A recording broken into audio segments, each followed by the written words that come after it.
Magandang umaga mga ko, ano? So ito kaigising na natin, no? Nandito na tayo sa area na kung saan ay andun daw yung napagkuhanan ng banga, no? So ngayong araw na ito mga ko, papakita ko sa inyo kung anong banga yung nakuha niya, no? So titingnan natin kung anong banga ba yun kasi anong oras pa lang, alas 6 pa lang ng umaga. So, mag-aalmusal lang kami, tapos pupunta kami dun sa yung banga dun sa may-ari. Actually mga kuwa, yung banga na yun ay napakatagal na. Kasi may dragon yun na naka-design dun sa gilid niya. So, titingnan natin, susuriin natin dun sa may-ari kung anong klaseng banga yun, kung yung bang na paglagyan ng mga item, no?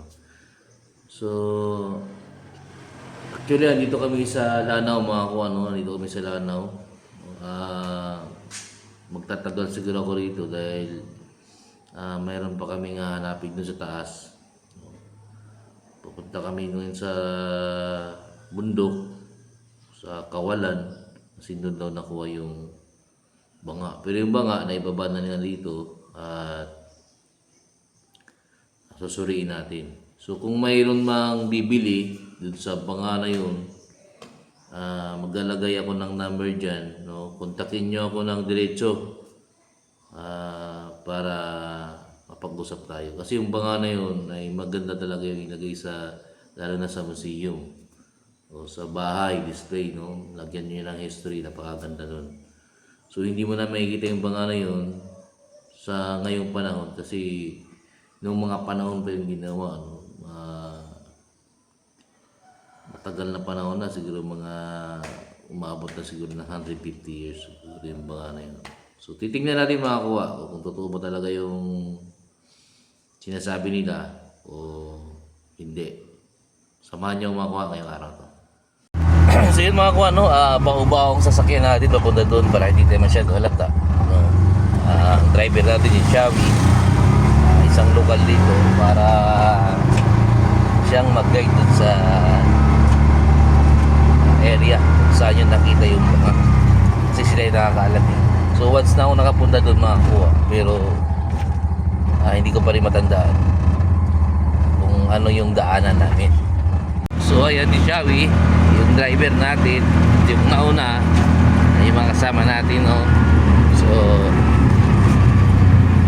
sila yung sinasakyan natin dito para kilala kasi sila. So pag tayo lang ang pumunta doon, parang napakahirap pag may kapakinala tayo.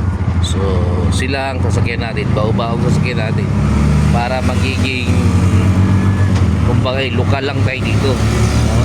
Para hindi tayo halata. So yun mga kuha, patungo tayo dun sa banga na nakuha nung isang lokal dito at titignan natin kung ano mga laman nun. Tara mga kuha, no? So ito yung banga na nakuha nila, no? Ang banga na to ay may laki na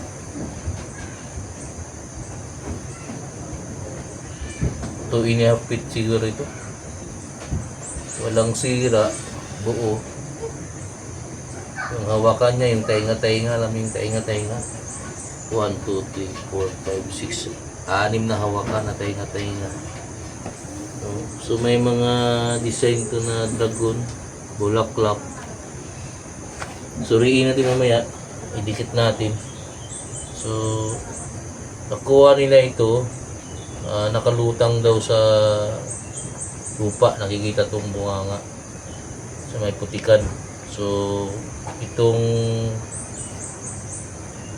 katawan niya ay nababalutan ng putik. So kiniskis, hinugasan nila, kaya nawala yung ibang design dito, nawala, nabura. Pero yung dito sa taas, andyan pa na yung design, pero makikita mo na lumang-luma yung, kakaroon na siya ng mga parang ano, yung design niya ay nagkakaroon na siya ng erasure yung dahil sa pagkaluma niya, no? So yung banga na to, umabot na to ng 150 to 200 years malamang. So masusuri naman yun. So ikutin natin yung banga. Ito medyo nawala yung design niya dito, no? Ayan, pero dito sa kabila buo pa din. Ayan, buo. So makikita mo na may mga design siya. May mga design siya na flower. Ito, design din siya na dragon. May hawakan. Pero mayroon pa tong takip. So ito ay inuman talaga ng panahon.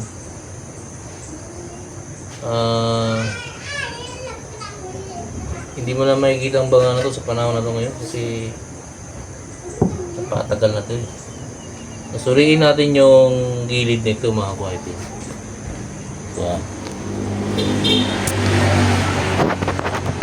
So kung makikita nyo mga kuwa, ang design nya ay ito, may flowers, no? Oh, may guhit, mahaba. Pero may dragon ito. Ito ang dragon. Oh. Yan yung dragon nya.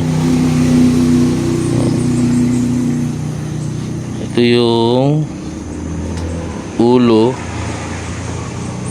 Yung kaliskis ng dragon. Ito yung kamay. Ayan kaliskis, oh. Ayan. Hanggang buntot, ayun.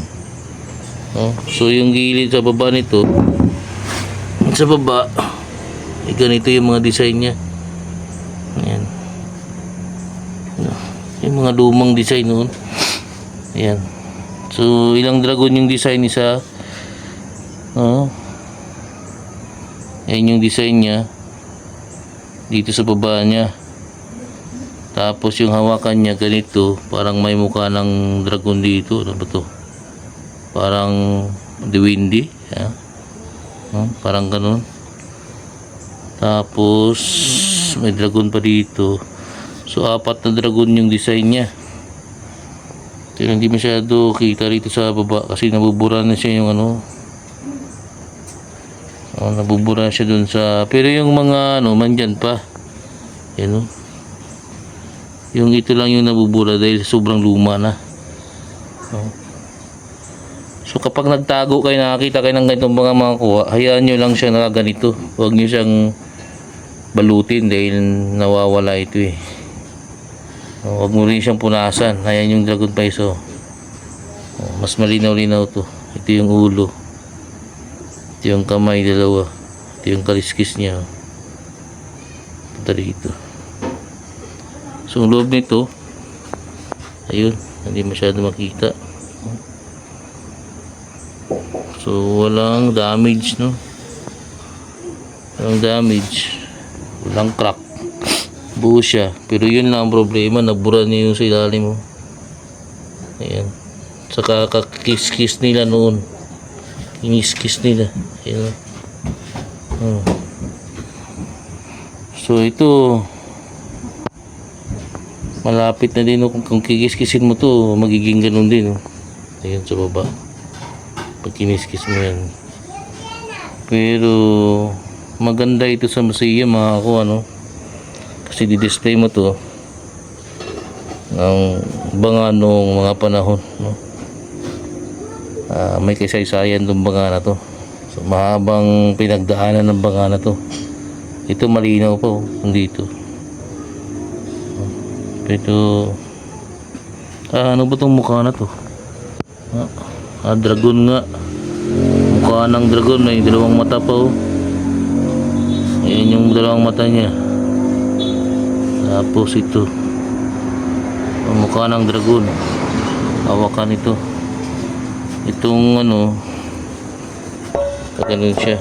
So kung sa malayuan, titingnan mo ganyan yan.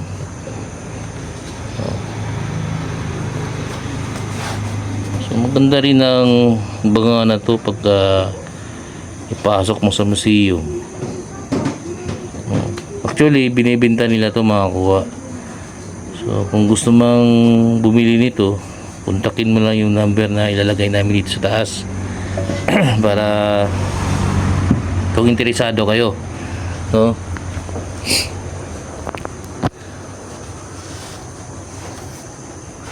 So ang banga na to actually napakatagal na panahon na ito, no? Ito ay binibitawan na nila, no? Bibenta nila ito. Maglalagay kami ng number dyan sa taas ng vlog ko, tapos pupunta kayo sa amin para mapag-usapan kung magkano yung offer ninyo. Matext nyo kami kung magkano yung offer ninyo. Kasi actually mga kuha, maraming bumibili ng banga para i-display sa bahay, yung mga bagong banga, no? Pero ito yung banga na hindi mo na makikita kahit saang bahay pa. So mga collectible lang yung mga ganitong banga.